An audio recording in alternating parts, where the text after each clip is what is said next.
Welcome to online class. Dear students, how are you? I hope you are all well. I am also well. Uh, we have started online class for the benefit of our students, and as part of online class, we will today we will discuss about narration. Narration, class 9, English second part. So we can start our class. Today's our classes learning outcome is today our learning outcomes. After we have started this lesson, we will be able to learn about the passage narration, know about the some rules of passage narration, practice the exercise of narration, apply it in real life. So today's learning outcome total is 4. We will remember this. So let us go another point. As part of passage narration, we will discuss about yes no. If it exists in yes no in passage narration, yes or no we will use. If yes exists, we will transform it in indirect narration. Replied affirmatively, no replied negatively, yes plus something replied affirmatively that, no plus something replied negatively that. So we will use this formula to perform our indirect narration.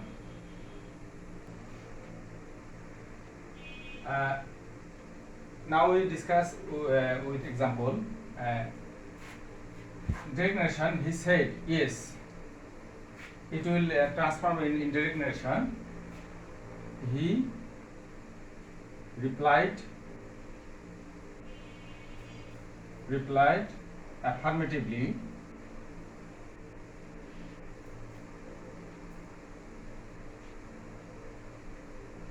He replied affirmatively. Direct narration, he said to me, yes, I want this. Indirect narration, he replied, yes, he replied affirmatively.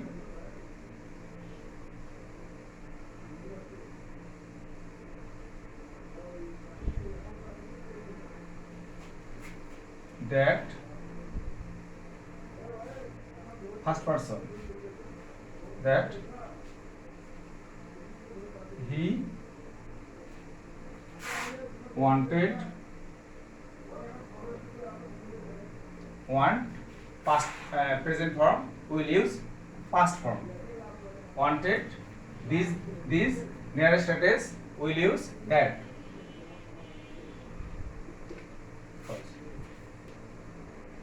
Now we'll discuss another example with yes or no. Direct narration, she said to me, no, I don't like you. Indirect narration, if we transform into indirect narration, it will be she negatively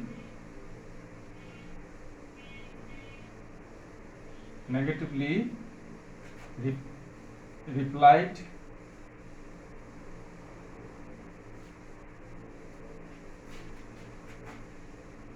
that she, means first person, it will follow subject. She, present form, we will use past form. She didn't like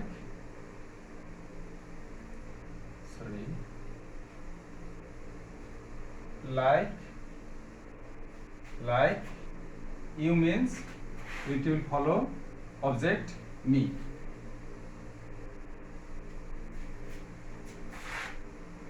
So indirect narration, she negatively replied or replied negatively, same thing.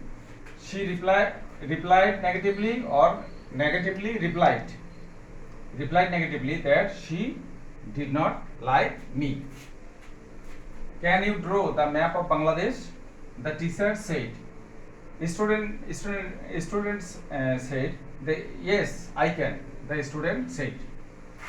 Indirect narration. The teacher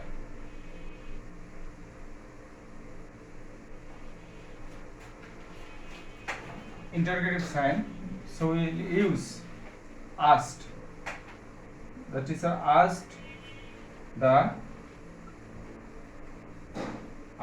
student.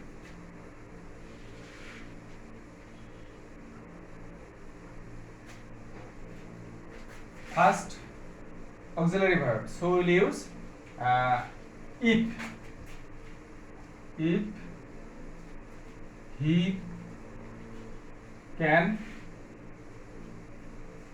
could, he could draw the map of Bangladesh.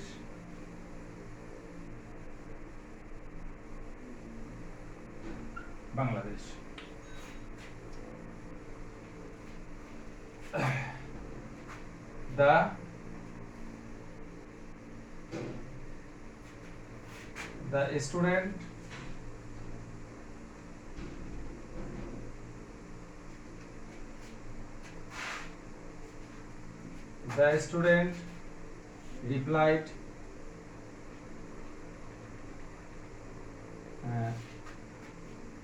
affirmatively.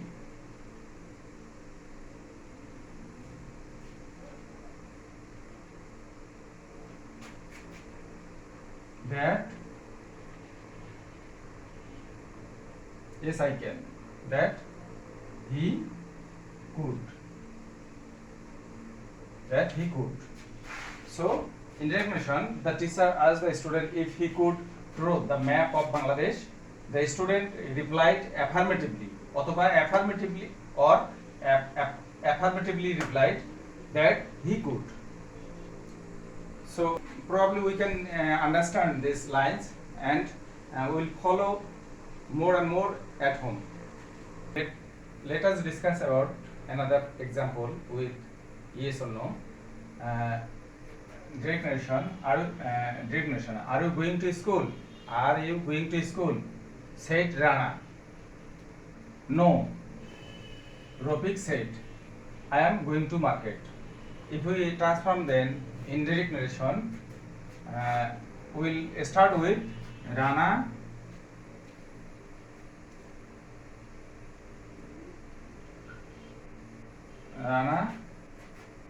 asked. Here is question mark, so we'll use asked. Rana asked Rofik.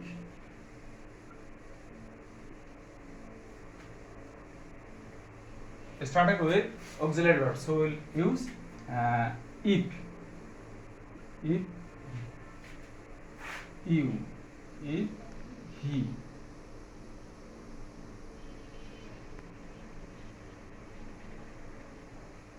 If he was, our past tense was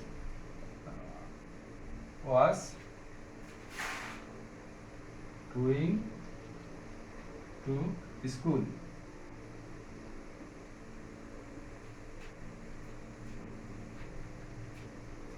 Rofik replied negatively.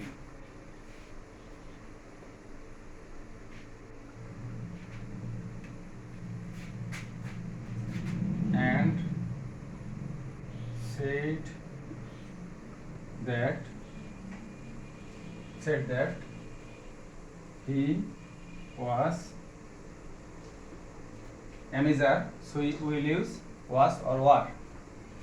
Or he was going to market. Finally, we can say in direct narration, are you going to school? Said Rana. No, Rafik said, I am going to market. In direct narration, Rana asked Rafik if he was going to school. Rafik replied negatively and said that used for because this is another sentence. So here we will use said that he was going to market and said that he was going to market. About this transformation, I hope you thoroughly understand about yes or no. Any form of yes no you can answer correctly, I hope. So let us go another topics. Now we'll discuss about vocative case. What is vocative case? I discussed it in your case when I discuss about case. So now we'll briefly discuss about vocative case. Vocative case means addressing someone with relationship or addressing someone with name, any designation, etc. So it is two kinds of vocative case. One is close related, another is we cannot understand what relation is, means no close relation. So if no relation, no vocative case with no relationship, then we will use object as vocative case. Object as vocative case. Vocative case with relationship. If close relationship, then we use addressing as vocative case, comma, extra part of the sentence. So we will follow these two structures to perform our vocative case. Now we will discuss about vocative case with example. His direct narration. He said to me, "Sir, can you help me?" Here, sir is vocative case, and here is a close relationship. Sir and student or boss, anyone, but close relationship. Sir, he said to me, "Sir." Here is sir vocative case. Another example, direct narration. He said to me, "Brother, I will go with you." Brother vocative case.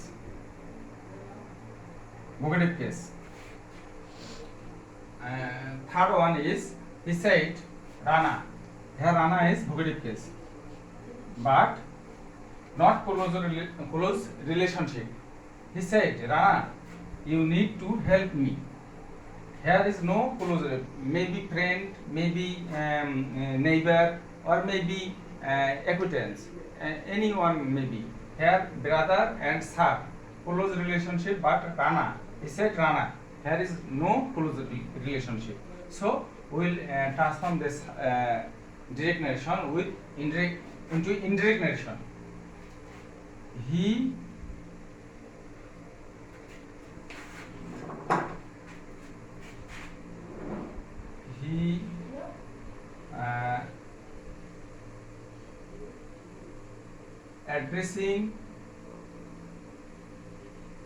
addressing as sir.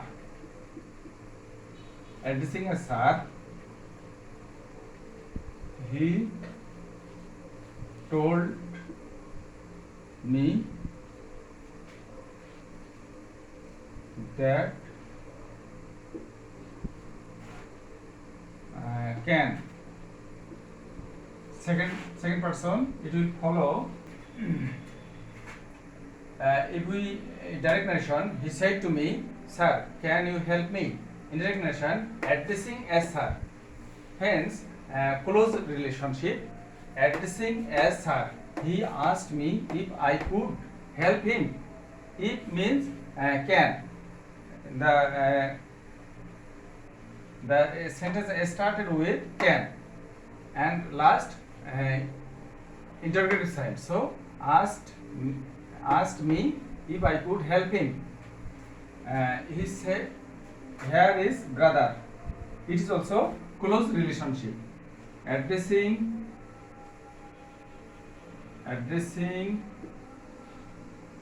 as brother. Addressing as brother. He told, affirmative sentence, he told me that first person, it will follow he, that he would go with me. He would go with me. Last one is, he said, Rana, you need to help me. Here we can understand this is not very close relationship. So we'll use Rana as object. Although it is in inverted comma, it will use as object. In direct narration, he told Rana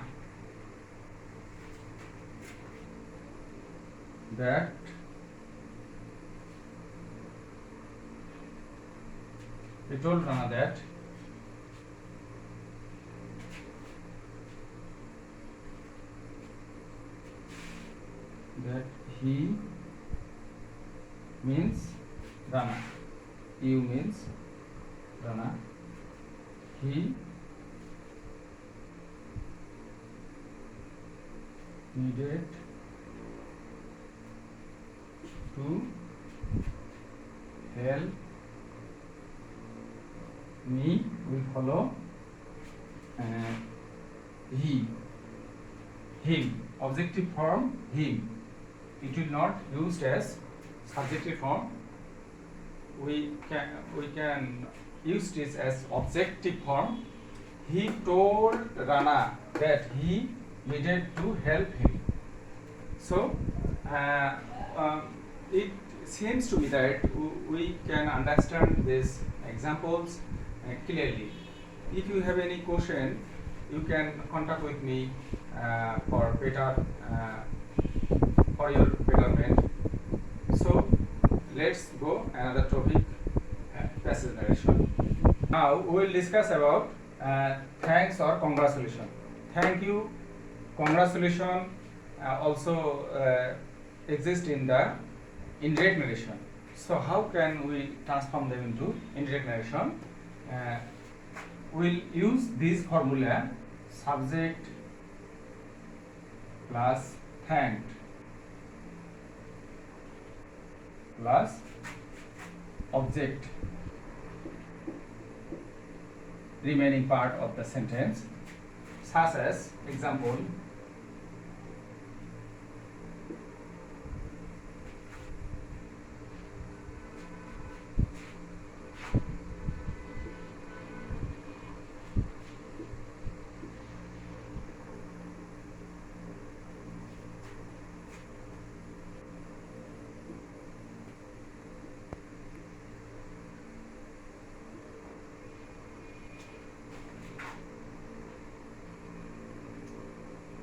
very much, thank you very much.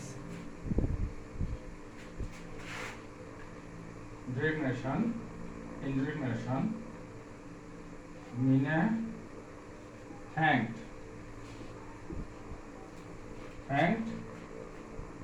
Dina very much.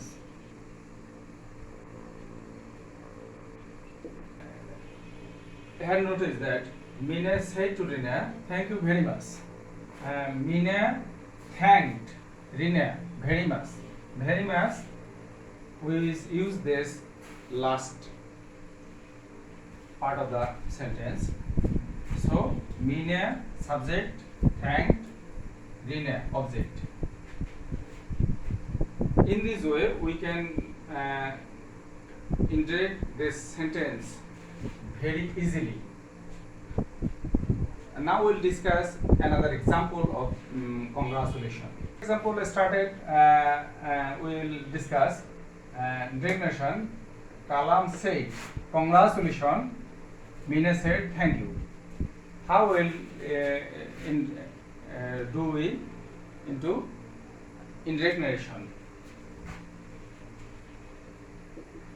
Kalam Kalam congratulated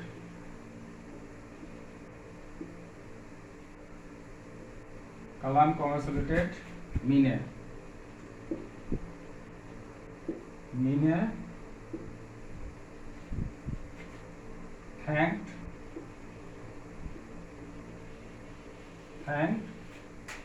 Kalam.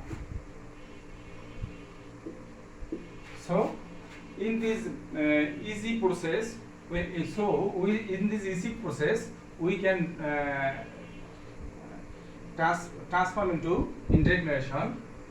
Congratulations first time, congratulations, and second time thank you. Mina said, Kalam congratulated Mina. Mina thanked Kalam. So this is very easy. If we attentively look it, we'll easily understand how we can transform thank with thank or congratulation. So now we'll give a homework for you to perform the homework, whether you understand my examples or not. So let's go for homework. Homework is, "Good morning. Can I help you?" said the manager. "Yes, I was told to come over here to get a parking sticker. Is this the right place?" said the lady. "Yes, it is. What is the registration number of your car?" said the manager. So we'll keep in our mind and in khata and complete this homework. When the school reopen, I will see every student of my class 9 to do it. Thank you watching me. I hope that you everyone watched my class very attentively. See you again next time. Till then, goodbye. Thank you.